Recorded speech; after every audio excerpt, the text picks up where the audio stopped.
Hello, I am C3PO, and I believe the storyteller is ready, so let us begin. So the episode starts off where Boba is in Bacta, and we flash back to his time post the Tusken tribe slaying. We see that he's with his bantha, and he's looking over at Jabba's palace, longing over his ability to get the Slave One and kind of reclaim some of his former glory. He camps out with the bantha, and he notices up in the sky some flares being shot.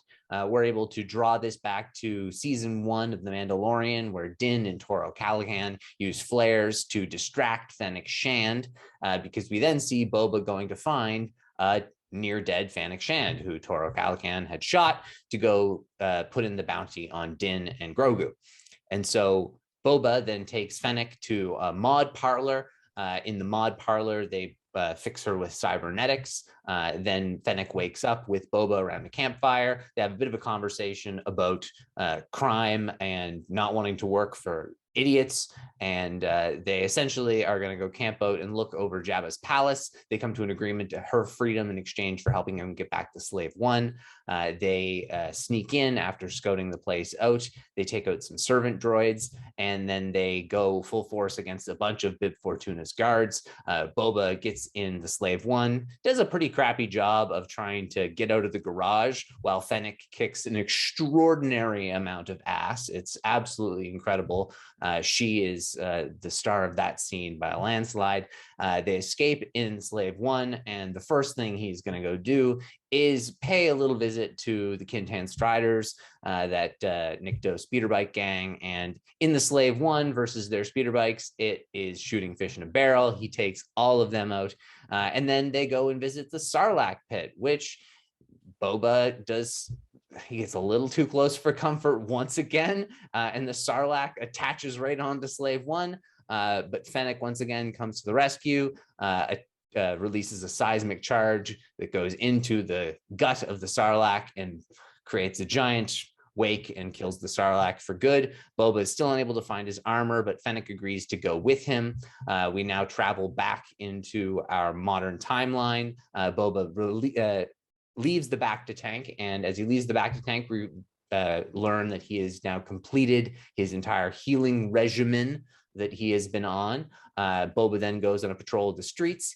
Black Chrysanthemum gets drunk in a bar, and Boba watches him rip the arms off some Trandoshans and then kind of get kicked out of the establishment.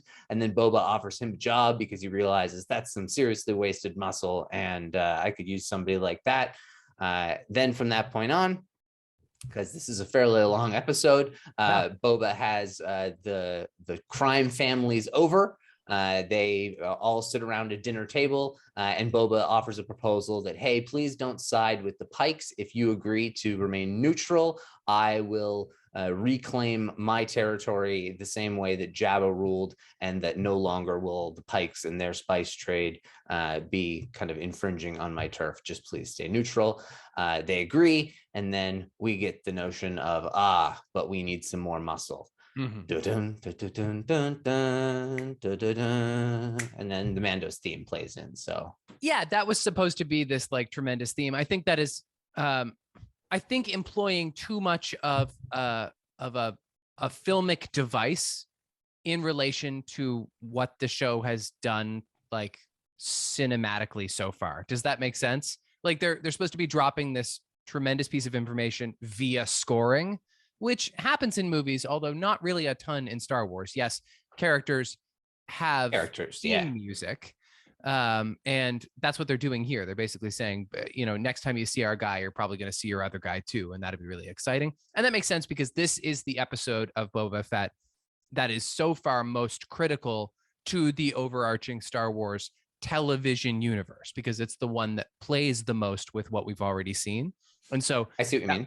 That we're next going to probably pair him up with Din Djarin again is cool. I'm good with that. We've talked about the potential for that happening. I think it's just a little abstract that they wink at it with his music when like this show is pulpy and not subtle at all. Typically, it seems like filmically atonal to what the show has been doing thus far, which is be like really overt and obvious. Does that make sense? I would agree if this were not a direct spinoff.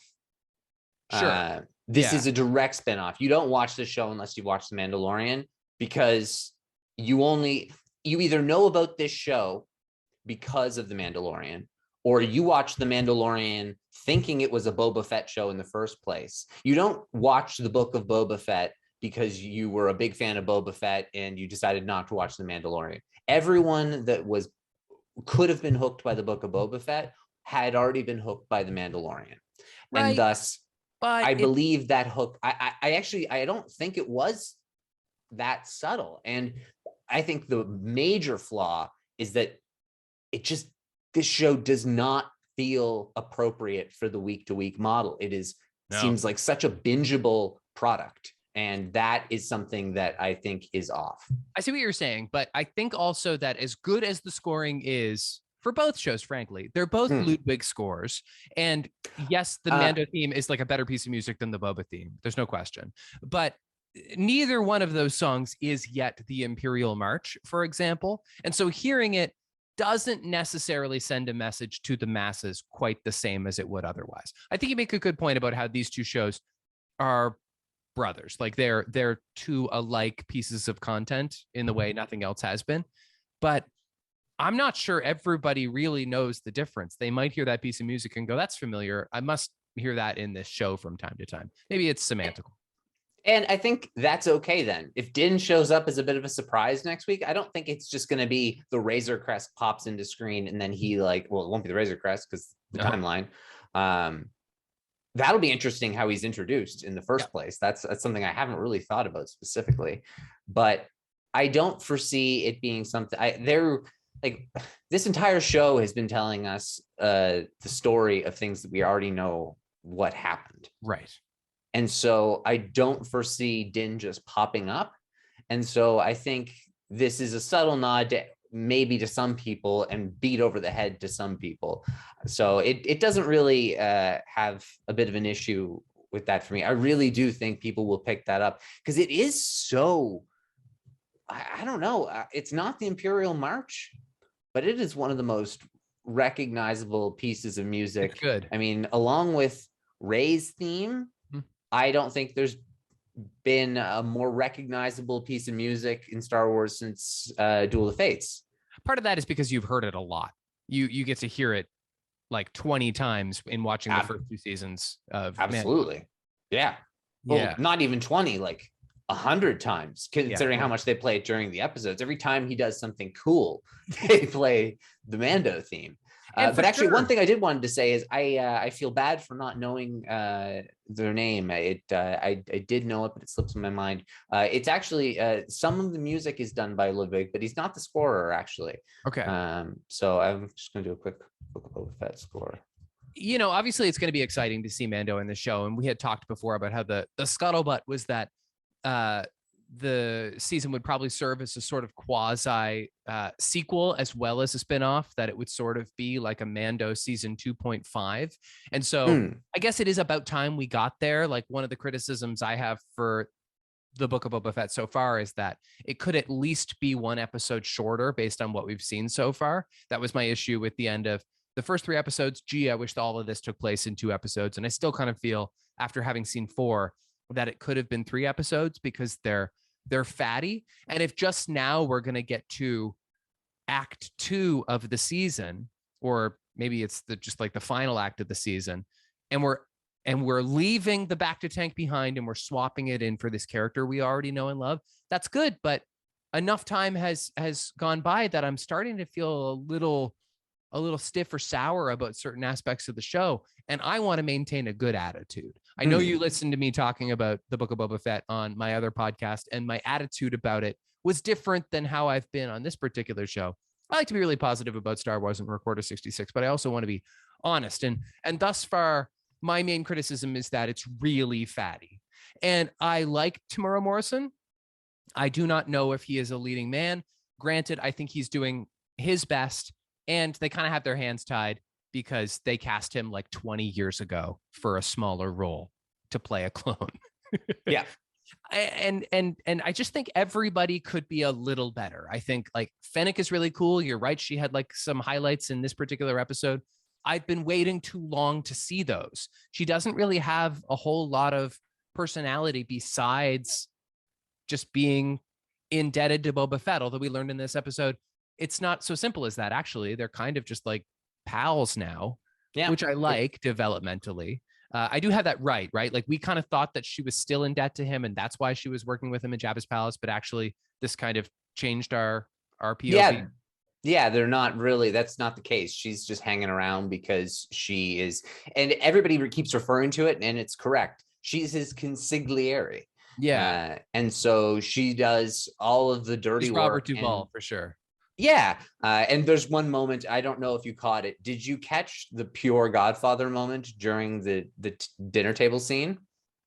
It was one of the better lines. I think it was, I ask for no tribute or quarter, and I expect to give none either. He said it, and he stroked his face.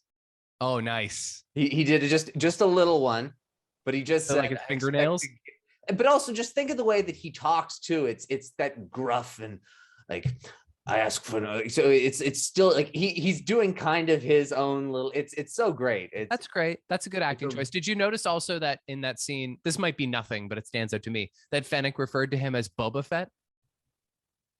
What do you mean? Like, I just mean she really put the emphasis on that first syllable in the way that we've often mocked, like the way they, like when they say Boba Fett, Boba Fett. For some reason, it gets said that way sometimes, and it always stands out to me as kind of funny. The amount of times his name is said, and I have to say, when he yells at the lep droid, like, I am Boba Fett, it's just like, dude, starting to say that a lot.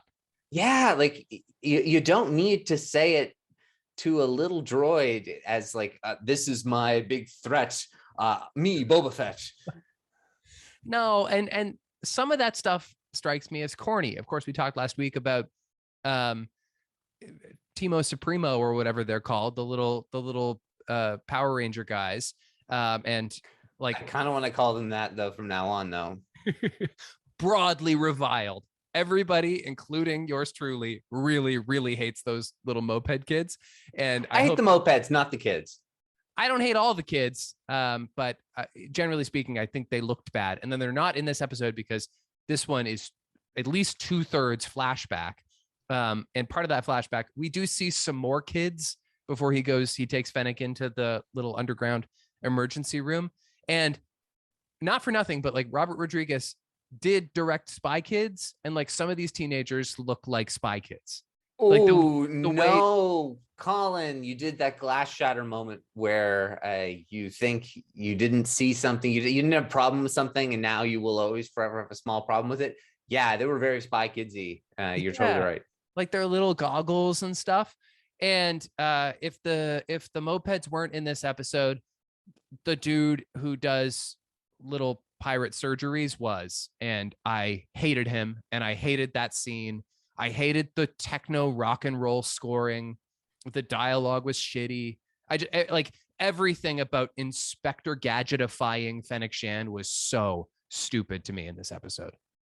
Okay, that's I was okay with most of it, to be honest. I thought it was a little long.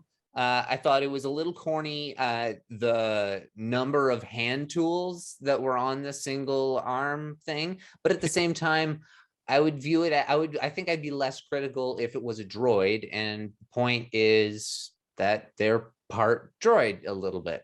Mm-hmm. And so I would agree that it was too long, and I will agree 100% that it was too Spy Kidsy now. But so corny, the scoring. I don't like that we're using like electric guitars in the music now. Yeah, I agree. It overall had a bit of a weird vibe for sure. And also, this is not their fault, but like being able to see her circuitry, like her cyborg guts, gives me the willies. Oh yeah, I love that. I think it looks really cool. It does. It looks, that part looks cool for sure. Yeah, but that's from Mando, so they had to at least keep that consistent as well too. So definitely some effective fan service. I like anytime we actually like explore the corridors of Jabba's palace. I thought sending in the little mapping droid was really cool. Awesome. I thought that worked really effectively. In general, the retrieval of Slave One was very video gamey, which is a comment we've made about certain episodic Star Wars before, like that you have to sneak in without getting caught, and then you have to, face off against some little monsters or whatever, and you have to do the final escape by getting your ship the heck out of there. I thought that was pretty cool. You're right, it was clumsy, but like usually big getaways are in Star Wars, and so that felt on brand to me in a very satisfying way. Yeah, I really agree with that. I especially love the Grievous homage with the chef droid. That was butcher cleavers. I love that. That was one of the best parts of the episode. Yes. And then Fennec just cuts his head off. I did like the little Lep droid, having those come to live action. They've been in animation a bunch. And they're like kind of based on rabbits too. And I liked when he like turned himself off. I thought that was really clever. Yeah. But in general, yeah, it was great to see the full kind of schematics of Jabba's palace, the way that the probe droid came out of the butt of her rifle. I thought that was really cool. Yeah. And overall, Fennec like shooting the door weight. Totally. That was just so smart and awesome. so video gamey. You were totally right on that, because that's just like, oh, we're trapped in this area. Ask for a hint. Ask Fennec for a hint. Yeah. Or in this case, you've switched over to Fennec, so it's ask Boba, who's in the pilot, because you've now shifted it into position. And so, but yeah, it was a good sequence. Also, maybe a little long. Yep. And then that would come down to where I would agree with you. All of this thus far should maybe be one episode shorter. And I also still, man, the pacing of it really feels much more binge worthy than Mando, whereas Mando, it always kept you on the edge of your seat, whereas this really has us on the edge of our seat this week, but kind of for the first time. And I'm expecting it to keep people on the edge of their seat maybe a little bit more in the next few episodes. But I understand that not everybody has an internal Star Wars clock that wakes them up when new Star Wars property is available. And so people, it got me up at 4 o'clock sharp. It was like, and that's right when it comes out. And so this morning was right on schedule. The previous week it was later than usual. It was like quarter after 5. I was like, what? But I was okay for sleeping in a little extra.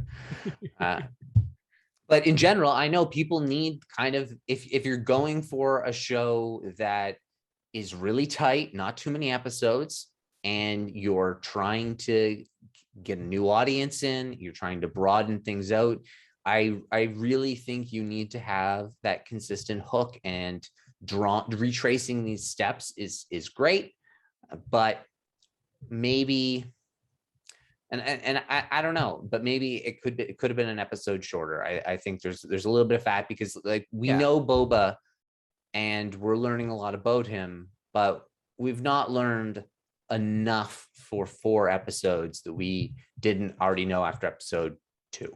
And it's fine that they filled in those blanks now, and we know everything that happened to Boba between the first encounter with the Sarlacc and meeting our Mandalorian when we did last year. We know everything that happened with that guy in the meantime. Over 4 episodes, they filled in those gaps, and now he doesn't need to go into the back to therapy anymore. So are we to believe that there's not going to be any more flashbacks? Because if so, that's disappointing. I wanted flashbacks from elsewhere in his history. That's my hope. My hope is that the flashbacks will now come in a different form. Like about Django, like they're clearly hinting at his childhood in many of the briefer flashbacks. Yeah, and I would like to think that they would maybe do something along those lines. There's a shot of the recast kid that they're deep faking or doing whatnot, and so maybe they deep fake a longer scene and actually have a young Boba in it. I'd be totally happy with that. I think that would be great. But it's also really easy to do him at any other point in his lifetime in the suit. Mm-hmm. So like maybe they're saving that stuff for season 2. Maybe that is one of the big things. Maybe that is one of the key points, is that season 2 focuses on a different part of Boba Fett's life, when it'll flash back to the time between episodes 5 and 6. But that was when it was really like heavily believed that there, and straight up said by Tamora Morrison, that we would be finding out what was like that this would lead back to episodes 5 and 6. Yeah. And so, well, I think also there's a good chance we could see Cobb Vanth next week, because he does know that Cobb Vanth has the armor when he meets up with Mando and Baby Yoda in that episode. And so there might be some kind of encounter where he already tries to get it back and fails for some reason. yeah, I don't know if we would see that. It seems that, or maybe he found out through the Tuscans. That would actually make a lot of sense. Yeah. That the Tuscans know of somebody who is using, like, who wore that armor. But no, that wouldn't make sense, because at this point he thought his armor was still in the Sarlacc pit. Yes. And so, no, I guess because we see at the end of the Cobb Vanth episode, he has just found them, I guess. So my guess is he only realizes that Cobb Vanth has the armor as Cobb gives it to Mando. I guess that's true. So I guess that would explain that he hadn't known for a long period of time, because he thinks it's in the Sarlacc pit.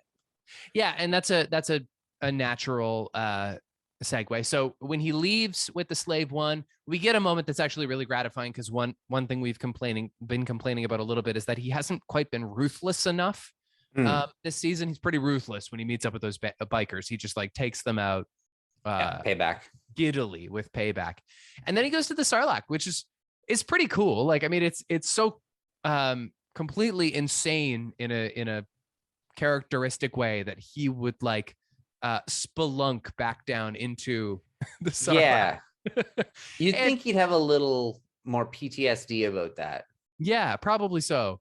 And I love that they kill the Sarlacc with the seismic charger. My only nitpick is that like the slave one is right up against the explosion and seems to take no damage, which strikes me as kind of odd. But I do love that that's how they kill the Sarlacc. That's good poetry. Absolutely. The big thing for me with that is I think because it falls deep, like probably into its like deep into its belly, and so that's what gives it a bit of a buffer and whatnot. Yeah. My issue is that I've been loving Fennec kicking ass this entire episode, but that is one you give to Boba. Yes. Don't take that from Boba. Like, that's bad writing. Yeah, fair enough. I don't think I realized that she pulled the trigger there. Yeah, and he does say the funny line, don't touch my buttons. Yeah. But in that same vein, that should have been Boba's reaction. Boba should have gotten the revenge. Yeah, you think so. And I guess maybe it makes a little bit more sense that the guy who just accidentally had this sloppy death previously doesn't get the full redemption. Right. He already had his glove through the sand moment. Well, and also it didn't kill him. It almost killed him. And so in return, he almost killed it. Yeah. But it was like he was ballsy to get that close. Yeah. Yeah, for sure. But it's good because like the Sarlacc should come back in a way. I mean, obviously it did earlier in the season too, but like I think this is a good way to wrap that up. Are there more Sarlaccs out there? Like that is a beast, right? That could like be, are they only native to Tatooine? I'm not sure. I would imagine desert planets at the very least. But it's like the pit of Carcoon is that Sarlacc's home, for example. Is that the biggest one? Or could we at some point see one that's like 10 times bigger and way more satanic? I see no reason why we couldn't see a bigger one time. That could be cool. There's like, I don't think it's in canon that one is of a particular size compared to other ones. And so, yeah, it would be incredibly cool to see. Oh, yeah. I'm just thinking about it. Like, Sarlacc, that would be crazy. That would be very, very cool. As in terms of, we have seen the crate dragon. We've seen the sort of like centaur beast that Boba killed in the pilot. Oh, yeah. That would be a new level of Tatooine monster that I would love to see. Okay, speaking of bigger monsters, we flash back to the present day and we get what we suspected, which is an immediate return of Chrysanthemum. Like the releasing him of their custody at Jabba's palace when they first got him as a gift from the Hutts. It seems like such a wasted moment because like immediately they're backtracking on that and they're going to invite him into the Fett family, which only makes sense. I'm psyched about there being a new Wookiee character to develop, because suddenly I realized, like, how is it we've only ever had like one Wookiee who becomes a multi-dimensional character? It's just good. Yeah, no, this is really, like, especially in terms of, they've done it in like books and whatnot and like comics, and this is where like Chrysanthemum came from. He's a comic book character, and so it's really great to see the fact that it just makes too much sense to bring him in. You've got the muscle role to fill, the recruiting. Like, I had to come up with the excuse of Trandoshans don't play well with Wookiees last time is the only logic behind it. And we see truly in this episode that Trandoshans and Wookiees do not get along. Nope. But in that same vein, apparently he is scary enough that no Trandoshan is willing to fuck with him at this point. So that does keep him in good enough graces that Boba can have him around without it being a problem, and rely on him for his gladiator skills to be able to roar and, along with his rancor, scare a few folks. And Boba's in charge also. If he says you two are going to get along because you're on the same side, then they'll have to do that. Yeah, exactly. And that's what the Chrysanthemum, well, Chrysanthemum does show that he's not necessarily willing to do that, but at the same time, he is a professional, and he's no longer working for an idiot as far as we're concerned. He calls them idiots a few times in this episode, Boba, just in terms of all the people they've had to work for before. And so it was good that I enjoyed Garza's attempt to calm down Chrysanthemum as well. Like some of her lines, like, your knuckle dusters are more feared than blasters. Now you've run up quite such a good line. Knuckle dusters is so funny. Absolutely. And they're like these like electro knuckle dusters too. Right. And now you've run up quite a bar tab, Santo, and just the condescending tone. I thought that was just a overall a really good scene, albeit I agree, unnecessary if you had just recruited him out of the gate. By the way, you had mentioned a couple of weeks ago that you didn't know who Jennifer Beals was to Culture. She's the one in Flashdance who like pulls the bucket of water down on her during "Oh What a Feeling." Oh, okay. That's her legacy. Well, that is a huge pop culture legacy, because I've never seen the movie, but I know exactly what you're talking about. Yeah. She's cool in this. I don't know if like she's gonna get to have an adventure of her own, or if she's gonna like do something really nefarious at some point, because so far she's just been like a calm, eerie, not totally trustworthy presence. And she's been in 3 out of 4 episodes, but only briefly. It seems like they might want to do something with her so that we see that she actually has a real influence beyond just running this bar. I think there will be a little bit more, but I think this is a character you're establishing for later seasons and for even the crossover events and putting in Mandalorian. Tatooine will always exist in Star Wars. And so this timeline is becoming extremely important. This 5 years post Return of the Jedi, and we're establishing a character in Boba Fett's Mos Espa.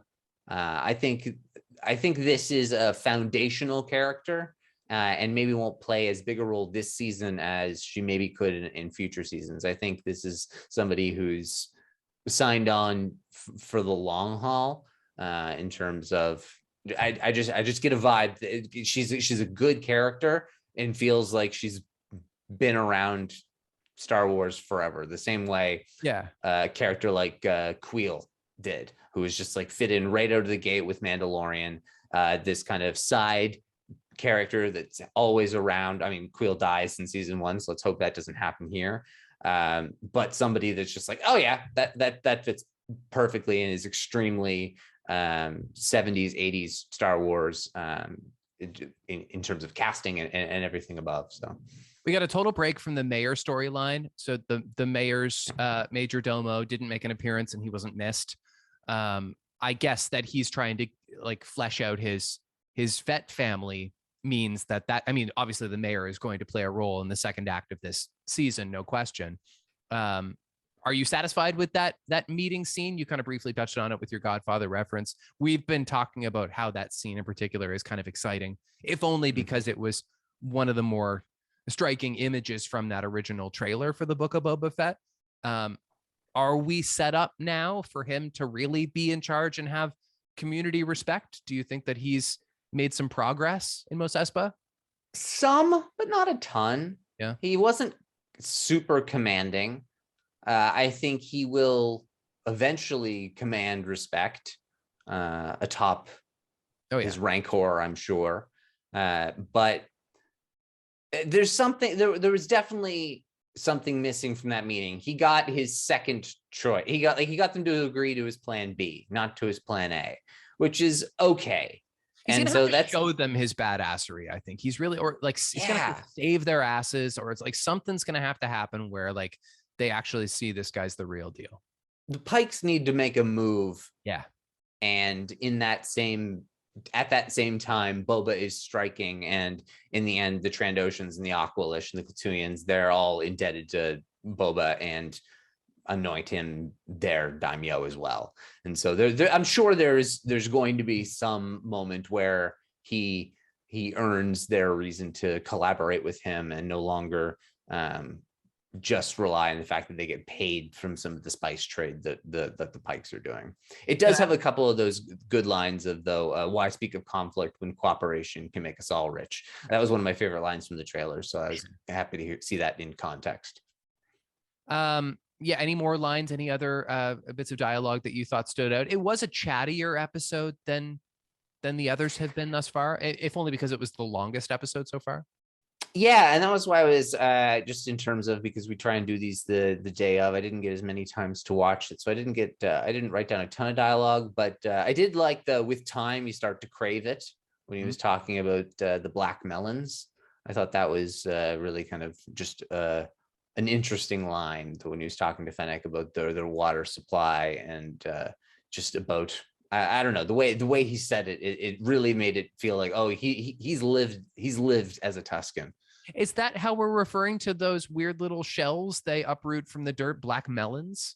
Yeah, that was actually, I gave away one of my trivia questions accidentally, because that was what I was going to say is what they're referred to. But yeah, we now refer to them as black melons, or at least that's what they've been called in the show. So what else do you have for trivia that I won't know? You might. How many people were sitting at the dinner table? Oh God. 9? 8. Okay. All right. Actually, the answer really is 2. There's only 2 people. People. Yeah. Sure. And because I already gave one of them away. I got one for you. What's the name of Boba's bantha? Oh, he has a name? Yeah.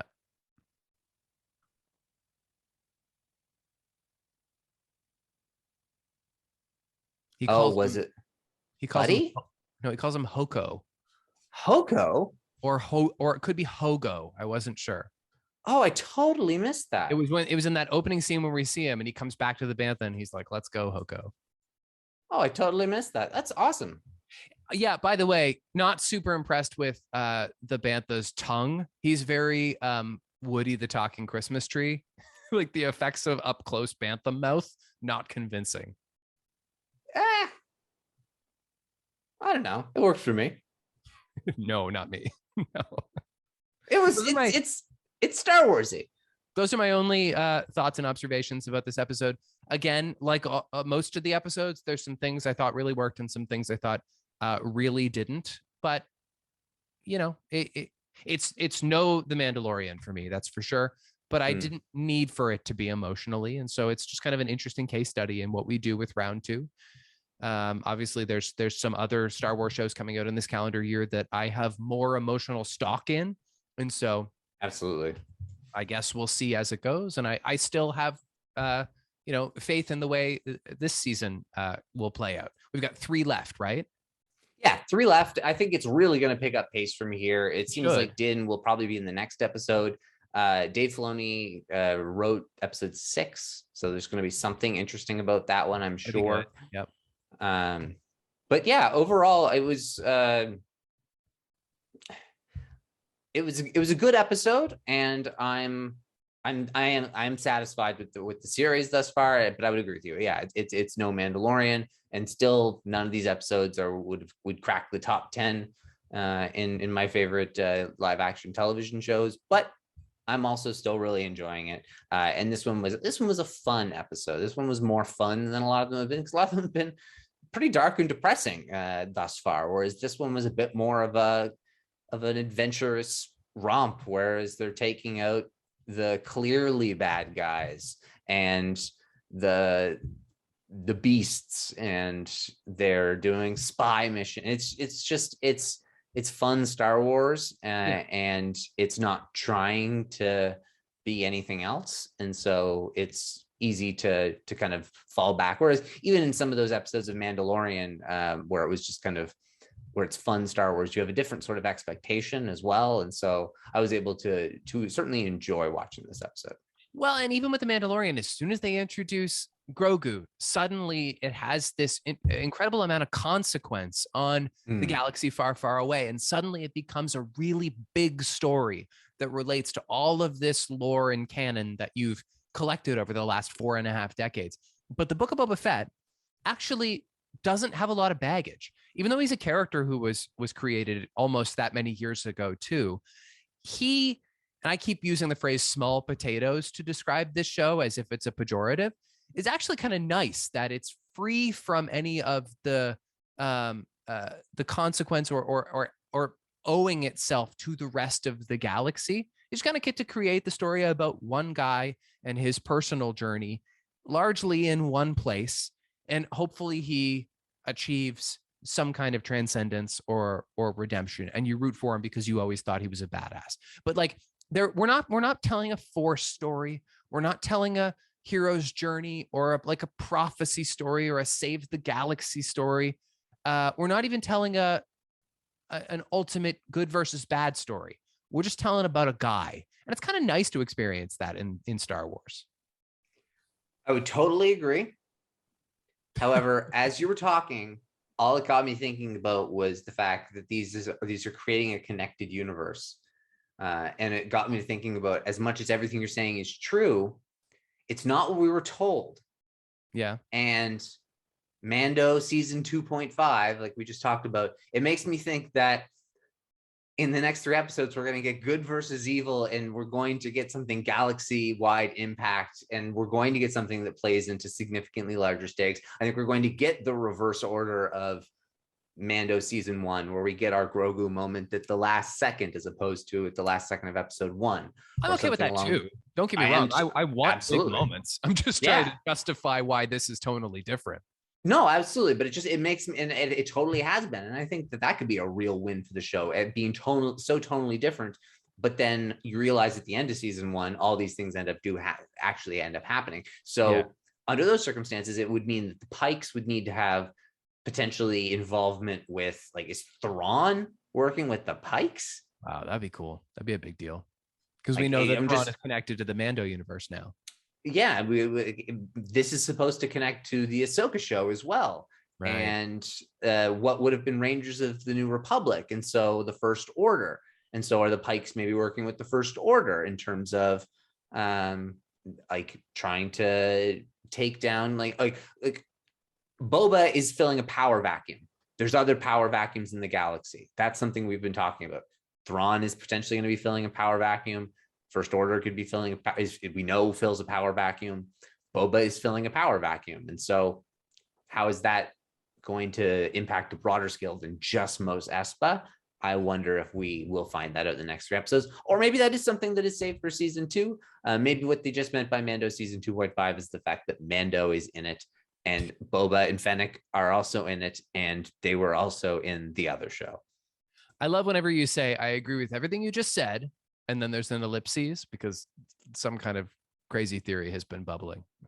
That's the thing, because as much as I agree with what you said, and it's probably what we'll end up with is just this book of Boba Fett specifically. It'll be likely fairly focused, but when you said all those things, it just got me thinking that, well, this isn't what we expected though. And so it doesn't mean it's not what we won't get, but we also I had no idea what to expect with Mandalorian.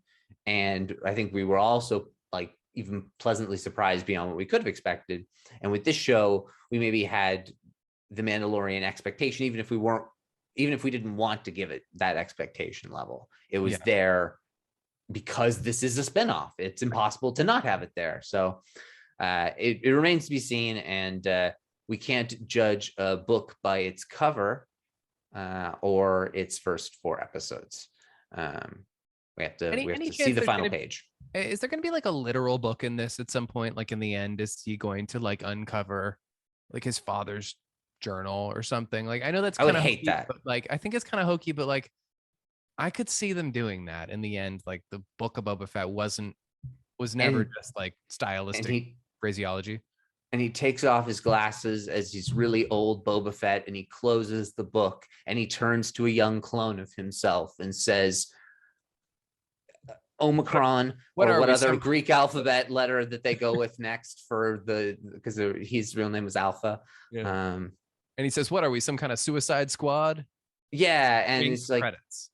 Dad, I just want to be, a man making his way through the universe like you. It's no, in the end, I think this is, I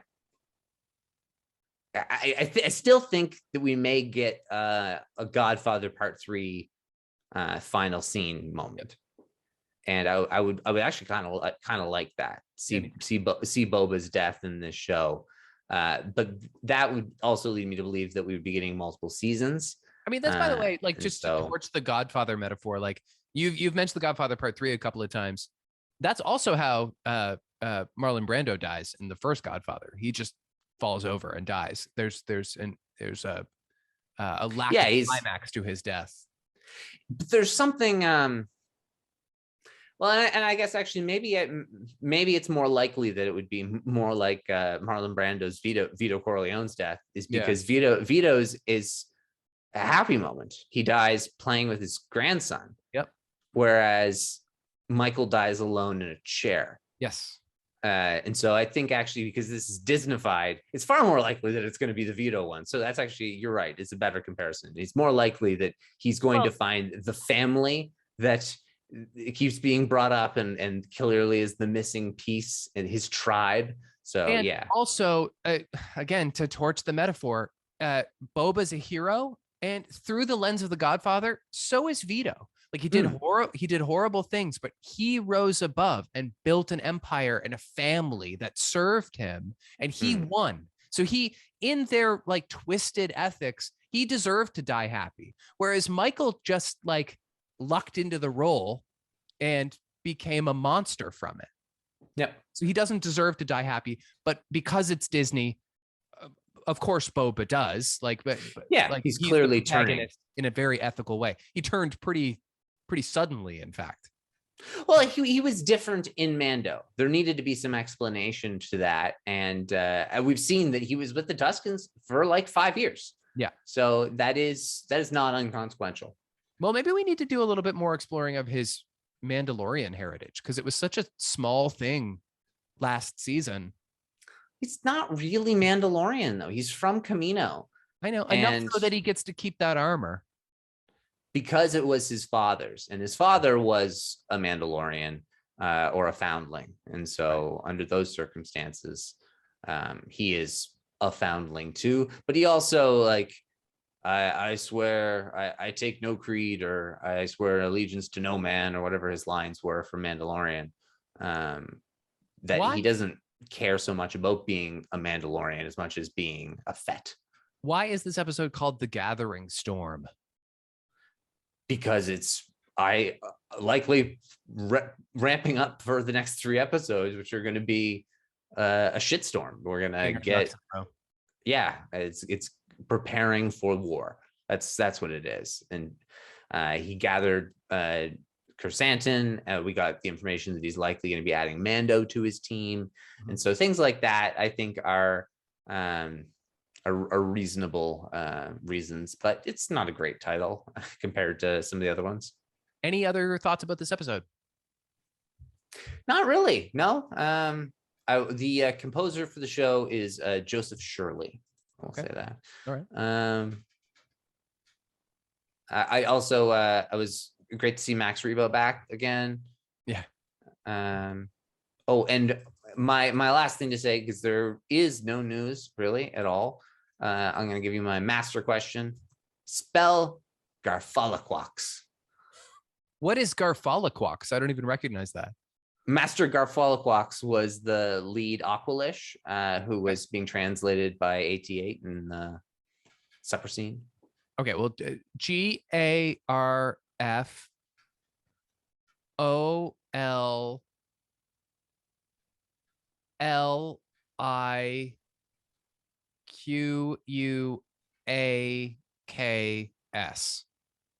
It's not a terrible, not a bad guess. There is no bad guess.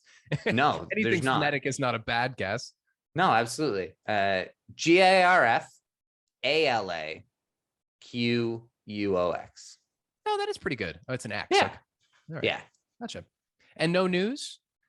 No, they're really nothing's coming out, even in this really the smallest way. There's some things that are happening with the High Republic, but I'm so far behind on that I kind of stay away from some of the news because I do still want to get caught up on that.